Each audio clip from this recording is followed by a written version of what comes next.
नमस्कार दोस्तों। एक बार एक शिकारी शिकार करने गया। शिकार नहीं मिला तो थकान हुई और एक वृक्ष के नीचे आकर सो गया। हवा तेज चल रही थी तो वृक्ष की छाया कभी कम ज़्यादा हो रही थी डालियों के हिलने की वजह से। तो वहीं से एक अति सुंदर हंस उड़कर जा रहा था। उस हंस ने देखा कि वो व्यक्ति बेचारा बड़ा परेशान है। धूप उसके मुंह पर आ रही है तो ठीक से सो नहीं पा रहा। तो हंस पेड़ की डाली पर अपने पंख खोलकर बैठ गया ताकि उसकी छांव से वो शिकारी आराम से सोए। जब वो सो रहा था तभी एक कौवा आकर उसी डाली पर बैठा, इधर उधर देखा और बिना कुछ सोचे समझे शिकारी के ऊपर अपना मल विसर्जन करके उड़ गया। तभी शिकारी उठ गया और उसने गुस्से से यहाँ वहाँ देखा। उसकी नज़र हंस पर पड़ी और उसने तुरंत धनुष बाण निकाला और उस हंस को मार दिया।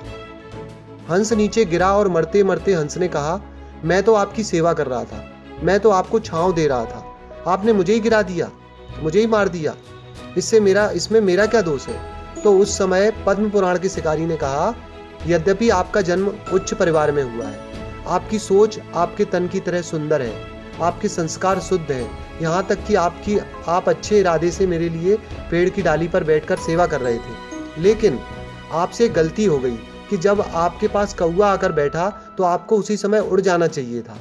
उस दुष्ट कौवे के साथ एक घड़ी की संगत ने ही आपको मृत्यु के द्वार पर पहुंचाया है।